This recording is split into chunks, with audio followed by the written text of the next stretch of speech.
And now I want to add a little bit more stuff. I want to add some noises. And in order to do that, I need a layer shader. So I type in layer here. I'm going to use the color layer. This our input and this the output. And now you can see that it's turning black because by default, layer 1 is already activated, but we don't have anything in there. So here we are back once we disabled this layer. All right. And now I'm going to add another noise. So let's add another noise.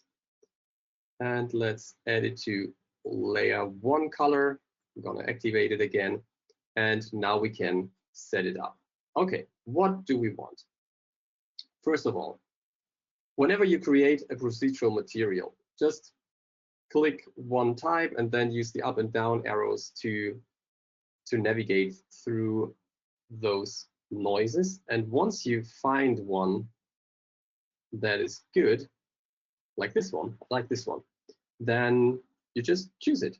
I'm going to scale it down. Let's say 0.1 should be good.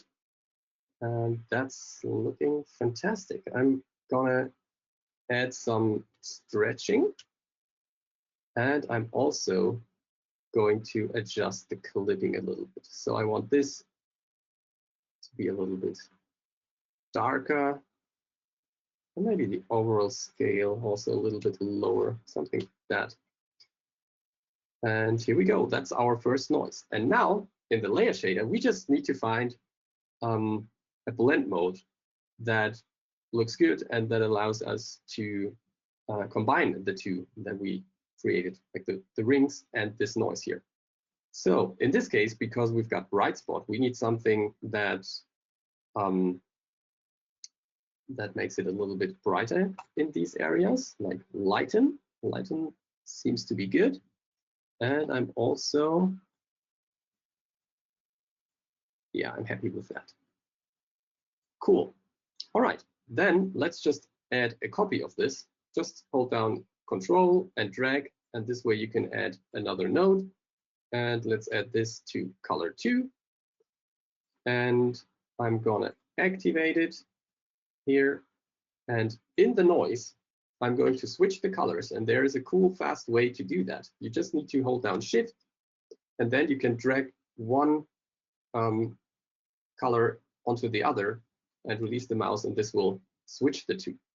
Then I'm going to bring down the scale a little bit more and adjust the seed to add a little bit of variation. And this is already good.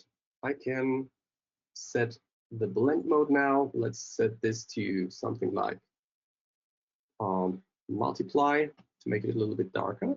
And you can see we are getting there.